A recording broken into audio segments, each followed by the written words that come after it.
ากก็เป็นยากธรรมดายากอาหารการกินคือกัน เราอยากหนังสัน ผู้ไหนอยากย้ำผาขี้ริ้ว เจ้าก็ย้ำให้เรากินแล้วก็แล้ว มันหาบะหมี่มิตรผาเสตีนแหละ เตง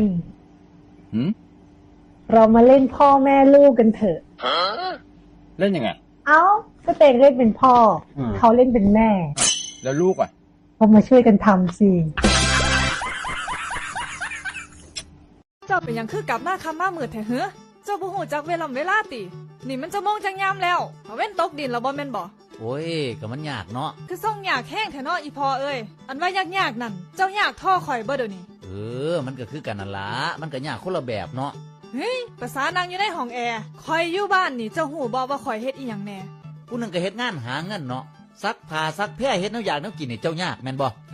ข่อยเข้าใจแล้วอันเฮ็ดกับข้าวกับน้ำน่ะคันมันยากหลายเดี๋ยวข่อยสิหาคนมาเฮ็ดแทนดอกไปดี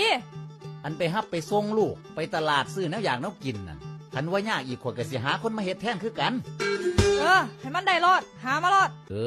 สิไปหามาไว้นี่ล่ะยามสิ้นเดือนมาเงินเดือนออกเดี๋ยวข่อยสิหาคนไปรับแทนไว้นี่ล่ะหามา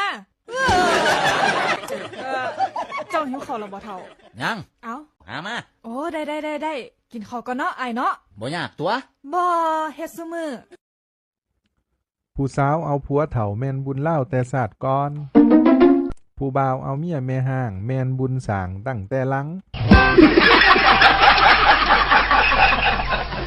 สาวเอาผัวเฒ่าแม่นบุญเล่าแต่ศาสตร์ก่อนผู้บ่าวเอาเมียแม่ห้างแม่นบุญสางตั้งแต่หลัง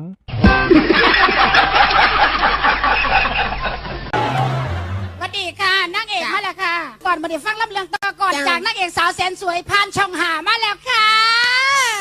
นางเอกพันช่องหาค่ะไปออกรายการหนังขี่รถผ่านมาค่ะมีคนทักมาขอดูกระนยแล้วเธอให้ดูไหมล่ะคนบ้าอะไรจะไม่ให้ดู หนูก็ต้องให้ดูสิกระนุยหนูมันน่ารักนะใครๆก็อยากดูแต่วัยนี้แล้วไม่มีนะสีชมพูอ่ะวัยนี้ก็ต้องมีสีน้ำตาลอมดำกล้าดูไหมล่ะอัปราโตข่อยมีหยังสิบอกเห็นคลิปข่อยกดใจให้ข่อยในเด้อข่อยสิกดขึ้นดอกข่อยมีเรื่องสิบอกแค่นี้ล่ะกดให้ข่อยในเด้อ